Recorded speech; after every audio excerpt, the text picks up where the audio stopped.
appreciate you joining me today. I hope you're having a good day. We're going to be looking once again in the account of Moses at the burning bush. Today's hymn is the hymn, Guide Me, O Thou Great Jehovah. Guide me, O thou great Jehovah, pilgrim through this barren land. I am weak, but thou art mighty. Hold me with thy powerful hand. Bread of heaven, feed me till I want no more. Bread of heaven, feed me till I want no more. I'd like to go and look at the next verses as well. Open now the crystal fountain. And as we think about the hymn, and we're thinking about Moses at the burning bush, I would ask you to think about the journey that Moses is embarking on. Open now the crystal fountain, whence the healing waters flow. Let the fiery, cloudy pillar lead me all my journey through. Strong deliverer, be thou still my strength and shield. Strong deliverer, be thou still my strength and shield. When I tread the verge of Jordan, bid my anxious fears subside. Bear me through the swelling current, land me safe on Canaan's side. Songs of praises I will ever give to thee. Songs of praises I will ever give to thee. Guide me, O thou great Jehovah, pilgrim through this barren land.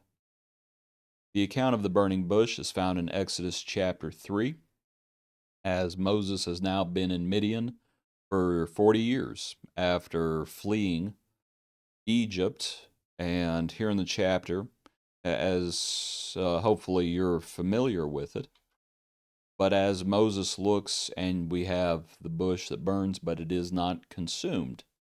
And then the Lord speaks to him, tells him to take the sandals off of his feet, and we have the remainder of the account. In verse 10, as the Lord relays that the time for deliverance has come, that he has seen the oppression. Verse 10, Come now, therefore, I will send you to Pharaoh, that you may bring my people, the children of Israel, out of Egypt. But Moses said to God, Who am I that I should go to Pharaoh, and that I should bring the children of Israel out of Egypt? So he said, I will certainly be with you, and this shall be a sign to you that I have sent you. When you have brought the people out of Egypt, you shall serve God on this mountain.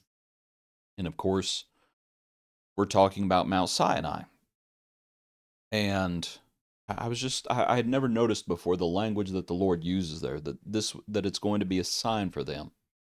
That when he has brought the people out of Egypt, that they were going to serve God on Mount Sinai. And so that makes us think about what's going to happen. Of course, after the plagues, after the Passover, and as they cross the Red Sea and they come to Sinai. And we think about what happened on Sinai, as the Lord says, this is a sign for you. You'll come back to this mountain. And as Moses looked at the bush and it burned, or it burned, but it was not consumed. And you can tell it's just a dumbfounding sight. And in my notes, perhaps I shouldn't put it this way, because it was an astounding sight, the bush that burned. But when we look at what's going to happen on Sinai here in a few chapters, it almost looks like the whole mountain is on fire. And it's written about a few different places, of course, one when it's happening, but elsewhere, I believe in the Psalms it talks about us too, as it talks about the mountain just melting like wax. I believe is the figure that it uses, the sound of the trumpets and the cloud. Hebrews says that that Moses was terrified. And I guess the reason that I'm bringing all this up is you look at the bush that burns but is not consumed, and the Lord says, you're going to come back. You know what? You ain't seen nothing yet. You haven't seen anything yet. You're astounded that the bush burns, but is not consumed, just wait. Just wait. And Moses is going to be on that mountain 40 days, 40 nights. And on that mountain, as we think about our hymn now, Guide Me, O Thou Great Jehovah, and we recognize what was going to happen on that mountain, the law is going to be given. And here Moses is saying basically, who am I? Who am I and how am I going to guide these people and all these things. And while Moses is thought of as a lawgiver, ultimately God's the lawgiver. That Moses was a type of he who would come after him. And so Moses, in that sense, served as mediator and was meant to point people to God. We could say the same thing about Jesus. Philip, show us the Father. What's Jesus say? How long have I been with you? Pointing people towards God. But God saying, you're going to come back to this mountain. And I understand you're afraid. He's afraid of going to Egypt. And you have hundreds of thousands of people who are going to come out of Egypt.